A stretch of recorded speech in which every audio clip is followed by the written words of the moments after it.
आज की वीडियो एक महत्वपूर्ण वीडियो है। आज की वीडियो में हम बात करेंगे पोषण ट्रैकर में लाभार्थी यानी बेनिफिशियरी को आप किस तरह से पंजीयन करें। इसमें लाभार्थी पंजीयन में आप किस तरह से आप जो भी नए लाभार्थी हैं उनका पंजीयन आप किस तरह से करेंगे, जिसमें आपको दिया गया है पोषण ट्रैकर में जो ऑप्शन दिया गया है लाभार्थी पंजीकरण। इस तरह से जो पंजीकरण दिया गया है उस पर जाकर आप लाभार्थी पंजीयन यानी बेनिफिशियरी को ऐड कर सकते हैं। आपको सबसे पहले लाभार्थी पंजीकरण वाला जो ऑप्शन दिया गया है उसमें जाएंगे। उस पर जाने के बाद आपको कौन कौन को आप किस किस को आप जो लाभार्थी जो पंजीयन है उसका कर सकते हैं, जिसमें गर्भवती महिला, धात्री महिला, 0 से 6 माह के बच्चे, 6 माह से 3 वर्ष के बच्चे और 3 से 6 वर्ष के बच्चों को आप लाभार्थी को जोड़ सकते हैं। जिसमें आप देखेंगे गर्भवती महिला को आप किस तरह से उनको ऐड कर सकते हैं या बेनिफिशियरी को जोड़ सकते हैं।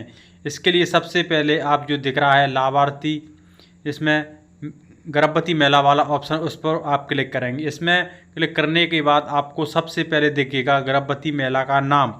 सबसे पहले आपको क्या करना है, जिस गर्भवती महिला को आपको दर्ज करना है उस गर्भवती महिला का आपको नाम सबसे पहले वाले ऑप्शन में जाकर दर्ज करना है।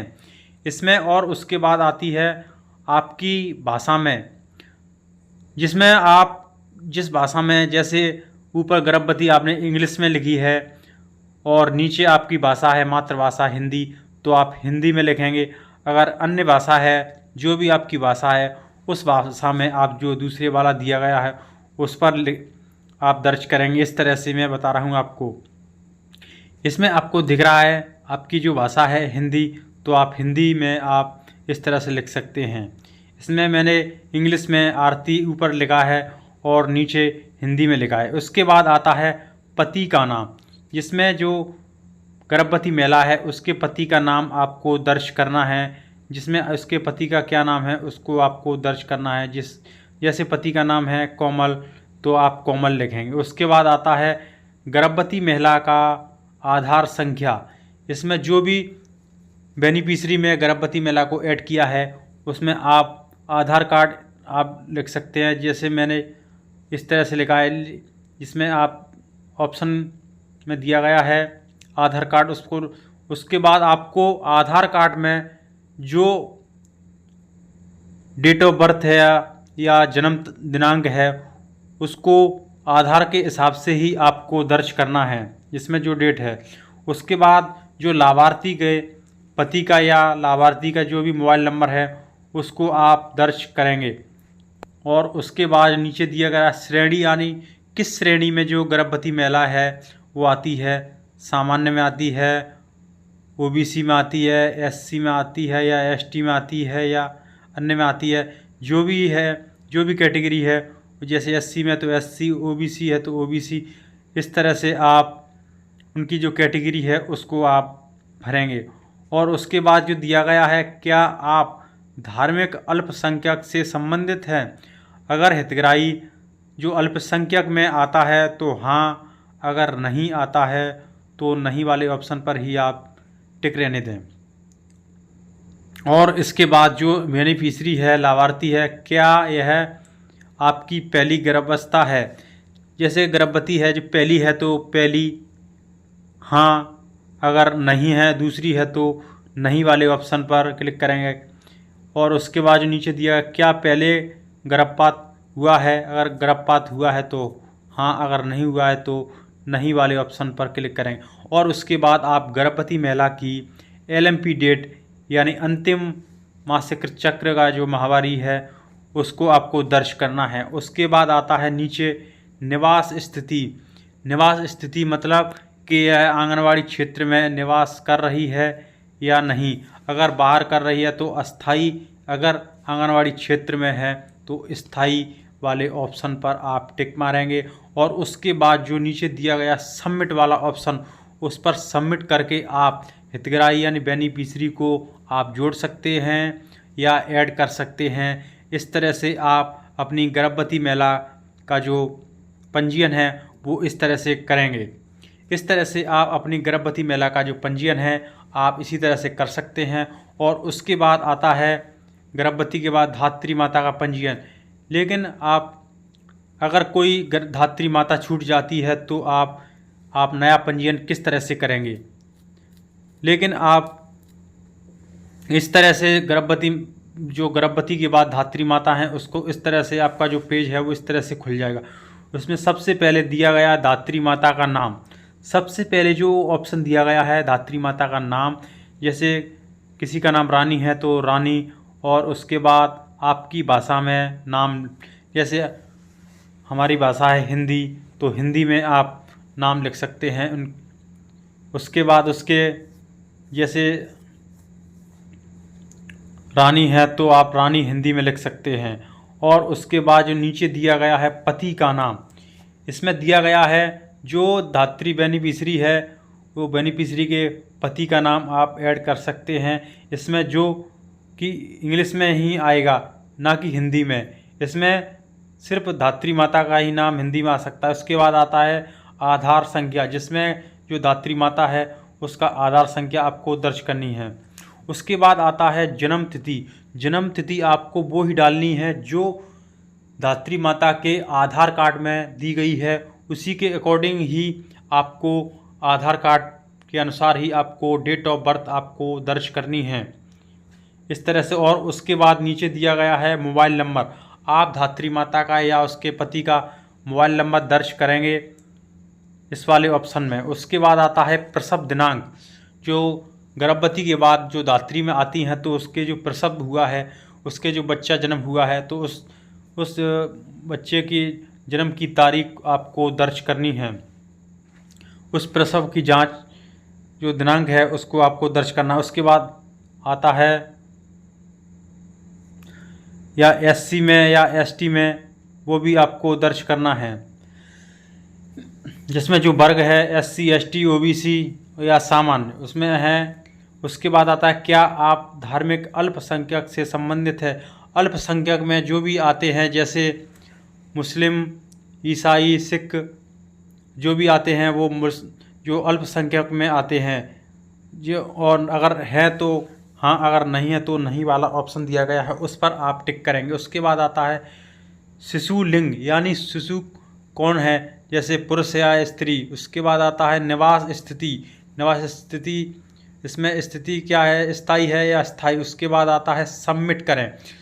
ये सभी फॉर्म भरने के बाद आप सबमिट वाला ऑप्शन दिया गया है उस पर जाकर आप जो हितग्राही है उसको सबमिट करेंगे तो आपका जो हितग्राही है वो सुरक्षित रूप से सबमिट हो जाएगा। उसके बाद आता है 0 से 6 माह के बच्चे को आप किस तरह से ऐड करेंगे। इसमें जो धात्री के जो बच्चे हैं उनको आप 0 से 6 माह के बच्चे हैं उनको आप किस तरह से ऐड करेंगे। इस तरह से आपका जो पेज है वो ओपन हो जाएगा। ओपन हो जाने के बाद आपको सबसे पहले क्या करना है, जो बच्चा है उसके बच्चे का नाम आपको दर्ज करना है। उसके बाद आता है नीचे दिया गया है जो नाम दर्ज करने के बाद आपकी भाषा में नाम, जो बच्चा है उसको अपनी भाषा में आप लिख सकते हैं, हिंदी में लिख सकते हैं। ऊपर वाला जो है इंग्लिश में ही लिखा जाएगा और जो नीचे दिया गया है वो आपका हिंदी में भी आप लिख सकते हैं, जो अपनी भाषा है, आपकी भाषा जो भी है। उसके बाद आता है बच्चे का आधार संख्या। इसमें अगर बच्चे का आधार है तो आप बच्चे का आधार नंबर दर्ज कर सकते हैं। अगर बच्चे का आधार कार्ड नहीं है, उसकी माँ का आधार कार्ड है तो बच्चे के पास आधार नहीं है तो नहीं वाले ऑप्शन पर ना करके हाँ वाले ऑप्शन पर क्लिक करेंगे तो उसकी माँ का आधार संख्या है वो खुल जाएगा। उसके बाद आप उसके बच्चे का आधार कार्ड नहीं है तो उसकी माँ का आधार कार्ड आप डाल सकते हैं। इस तरह से दिख रहा है। माता की आधार संख्या दर्ज करें, उस पर जाएंगे और उसके बाद जो नीचे दिया गया है डेट ऑफ बर्थ, जो आधार कार्ड में जो इनकी माता का आधार कार्ड है उनके अनुसार ही डेट ऑफ बर्थ आपको दर्ज करनी है। आधार कार्ड के अनुसार ही आपको नाम दर्ज करना है और आधार कार्ड के हिसाब से ही आपको डेट ऑफ बर्थ करनी है। इसमें एक भी स्पेलिंग इधर उधर होती है तो वो फॉर्म है वो ऐड नहीं होगा। उसके बाद अगर माता का भी नहीं है आधार कार्ड तो आप पिता का भी आप दर्ज कर सकते हैं। उसके बाद जो नीचे दिया गया है, आप पिता का आधार संख्या भी दर्ज कर सकते हैं अगर माता का नहीं है तो। इस तरह से आप देख रहे हैं। और उसके बाद पिता का जो डेट ऑफ बर्थ है या जन्म दिनांक है वो आपको दर्ज करनी है। इस तरह से आप, अगर बच्चे का नहीं है तो माँ का नहीं है तो पिता का भी आप आधार कार्ड से आप जॉइंट कर सकते हैं। और उसके बाद आता है अभिभावक। आप अगर पिता का है तो पुरुष, अगर माता का है तो महिला, आप लिंग में डाल सकते हैं, मेल फीमेल में, इस तरह से। और उसके बाद आप बच्चे की जन्म तारीख, आप जिस बच्चे का आप ऐड कर रहे हैं बेनिफिशियरी को, तो उस बच्चे की आप जन्म तारीख आप डालेंगे। उसके बाद आता है लिंग, इसमें बच्चा पुरुष है या स्त्री है। इसमें आपको पुरुष है तो पुरुष वाले मेल फीमेल आप डाल सकते हैं। उसके बाद आता है पिता या अभिभावक का नाम, जो नीचे दिया गया है, पिता और अभिभावक का नाम दर्ज करें। उसके बाद जो नेक्स्ट आता है, जिसमें जो भी पिता का नाम है उसको आप दर्ज कर सकते हैं। उसके बाद आता है माता का नाम, माता का नाम भी आप दर्ज कर सकते हैं। और उसके बाद जो नेक्स्ट नीचे दिया गया है मोबाइल नंबर, पिता, माता या अभिभावक यानी उसको गार्डियन, जो भी गार्डियनेस है उसका आप मोबाइल नंबर दर्ज कर सकते हैं अगर माता पिता नहीं है तो। उसके बाद आता है श्रेणी, आप किस श्रेणी से, SC ST OBC अन्य जिससे भी हैं, या अल्पसंख्यक जो सामान्य में आता है वो आप दर्ज कर सकते हैं, जिसमें जो भी हैं। उसके बाद आता है क्या आप अल्पसंख्यक से संबंधित हैं, अगर अल्पसंख्यक हैं तो हाँ, अगर नहीं है तो नहीं वाले ऑप्शन पर जाकर आप क्लिक करेंगे। और उसके बाद नीचे दिया गया है बच्चे के जन्म के समय का वजन, जो किलोग्राम में आपको दर्ज करना है। जो बच्चे हैं उनका जन्म के समय जो वजन लिया गया था, जो डिस्चार्ज कार्ड में दिया गया है, उसको आपको पहले वाले ऑप्शन में दर्ज करना है। और उसके बाद उसको लंबाई आपको दर्ज करनी है, जो सेंटीमीटर में आपको दर्ज करनी है। उसके बाद आता है निवास स्थिति, जिसमें निवास स्थिति को भी आपको दर्ज करना है, जिसमें निवास स्थिति है, अगर स्थिति स्थाई है तो हाँ स्थाई, उसके बाद अस्थाई है तो अस्थाई वाले में क्लिक करें। उसके बाद आता है सबमिट, जो सभी फॉर्म भरने के बाद आप सबमिट वाले ऑप्शन पर जाकर आप क्लिक करेंगे तो आपका जो 0 से 6 माह के बच्चे हैं वो आपको ऐड किए हैं, वो आपको बेनिफिशियरी में जो ऐड वाले ऑप्शन में आप दिखने लगेंगे। उसके बाद जो बच्चे इसमें वैसे तो ऑटोमेटिक जो जिसमें दर्ज करने के बाद आप 6 माह से 3 वर्ष के बच्चे में पहुंच जाते हैं। अगर छूट भी जाते हैं तो आप किस तरह से, आप 6 माह से 3 वर्ष के बच्चे हैं उनको आप किस तरह से ऐड करेंगे, इसके लिए आप 6 माह से 3 वर्ष के जो बच्चे हैं उसको आप 6 माह से 3 वर्ष के बच्चे हैं उनको आप किस तरह से ऐड करेंगे, इसके लिए वो इस तरह से फॉर्म खुलेगा। इसमें सबसे पहले बच्चे का नाम, इसमें दिया गया है सबसे पहले आपको 6 महीने से 3 वर्ष के बच्चों अगर छूट जाते हैं तो आप किस तरह से ऐड करेंगे। सबसे पहले उस बच्चे का नाम जिसको आप ऐड करना चाह रहे हैं या जोड़ना चाह रहे हैं। उसके बाद उसकी जो आपकी भाषा है उसमें आप हिंदी है तो हिंदी में, अगर इंग्लिश है तो इंग्लिश, जो भी भाषा है उस भाषा में आप लिख सकते हैं। उसके बाद आता बच्चे का आधार कार्ड, आधार कार्ड बन गया है तो आधार कार्ड आपको दर्ज करना है, अगर नहीं बना है तो उसके माता या पिता का भी आप दर्ज कर सकते हैं। इस तरह से अगर बच्चे का है तो बच्चे का, अगर बच्चे का नहीं है तो उसकी माता या पिता का भी आप आधार कार्ड दर्ज कर सकते हैं। और उनकी डेट ऑफ बर्थ भी आप आधार कार्ड के अनुसार ही आप दर्ज कर सकते हैं, इस तरह से। और उसके बाद आता है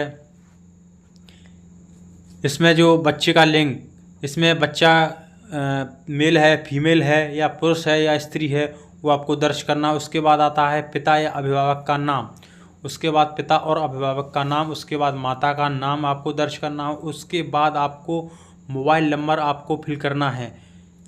मोबाइल नंबर फिल करने के बाद जो नेक्स्ट स्टेप है इसमें श्रेणी, आप किस श्रेणी से आते हैं, किस कास्ट, किस जैसे SC ST OBC या जनरल जो भी है वो आपको दर्ज करना है। उसके बाद आता है क्या आप धार्मिक अल्पसंख्यक से संबंधित है, अगर हैं तो हाँ, अगर नहीं है तो नहीं वाले ऑप्शन पर आप क्लिक करेंगे।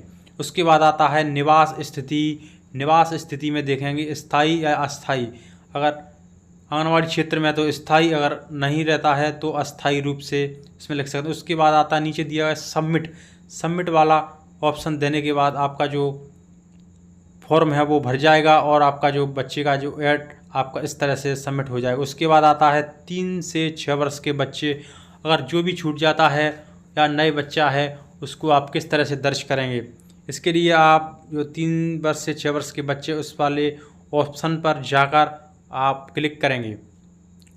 तो आप क्लिक करने के बाद आपको इस तरह से जो पेज है वो इस तरह से ओपन हो जाएगा। इस तरह से जो पेज है वो ओपन हो जाने के बाद आपको किस तरह से भरना है, आपको इस तरह से भरना है। देखते हैं इसमें आपको सबसे पहले आपको जो 3 से 6 वर्ष के बच्चे हैं उनको सबसे पहले आपको जो बच्चा है उसका बच्चे का नाम आपको दर्ज करना है। उसको दर्ज करने के बाद आपकी जो भाषा है, आपकी जो भी भाषा है, हिंदी, इंग्लिश, उर्दू, जो भी है आपकी भाषा उस भाषा में आप लिखेंगे। उसके बाद आता है बच्चे का आधार कार्ड। आपको जो भी बच्चा ऐड कर रहे हैं, आप बेनिफिशरी ऐड कर रहे हैं, उसका आधार कार्ड और उसके बाद उसके जन्म तारीख और जो भी आप उसकी जो डेट ऑफ बर्थ है उसको आप आधार कार्ड के अनुसार ही आपको दर्ज करनी है। जो बच्चा आपने दर्ज किया है उसको आधार कार्ड के अनुसार ही आपका उसका नाम और उसके डेट ऑफ बर्थ आपको दिखानी। उसके बाद आता है लिंग मेल या फीमेल, इसमें स्त्री या पुरुष जो भी है बच्चा। इसमें एक और नया ऑप्शन आता है, बच्चा आंगनवाड़ी जा रहा है तो आंगनवाड़ी ऑप्शन पे अगर नहीं जाता है तो जो स्कूल जाने वाला है तो आप स्कूल वाले ऑप्शन पर भी टिक करेंगे, क्योंकि 3 वर्ष से ऊपर अगर बच्चा आंगनवाड़ी में नहीं आता है, स्कूल जाता है तो स्कूल में भी आप टिक कर सकते हैं। उसके बाद आता है पिता अभिभावक, उसके पिता का नाम, उसके बाद माता का नाम, उसके बाद उस पिता माता के जो मोबाइल नंबर है उसको आप दर्ज करेंगे। उसके बाद आता है श्रेणी, जो श्रेणी है, जो बालक या बालिका जो भी है वो किस श्रेणी से है, जिसमें SC ST OBC या अन्य जो भी है उसमें OBC अन्य वाले ऑप्शन में आएगा जो भी दिया गया है उसमें। उसके बाद आता है क्या आप धार्मिक अल्पसंख्यक से संबंधित हैं। जो आपके क्षेत्र में अगर अल्पसंख्यक हैं तो हाँ, अगर नहीं है तो नहीं वाले ऑप्शन पर आप जाकर टिक करेंगे। और उसके बाद आता है निवास स्थिति, जिसमें निवास स्थिति में स्थायी है तो स्थायी, अगर अस्थायी है, अगर अपनी आंगनवाड़ी क्षेत्र में नहीं रह रहा है वो अगर अन्य कहीं रह रहा है तो आप अस्थायी में जाएंगे। उसके बाद आप सबमिट वाले ऑप्शन पर जाकर आप सबमिट मारेंगे तो आपका जो भी लाभार्थी हैं वो पंजीकृत हो जाएंगे। इस तरह से आप गर्भवती, धात्री, 0 से 6 माह और 6 माह से 3 वर्ष के, 3 से 6 वर्ष के बालक और बालिका को इस तरह से आप जोड़ सकते हैं। आप हमारे चैनल पर नए हैं तो प्लीज़ हमारे चैनल को सब्सक्राइब करें, लाइक करें और कमेंट अवश्य करें। धन्यवाद।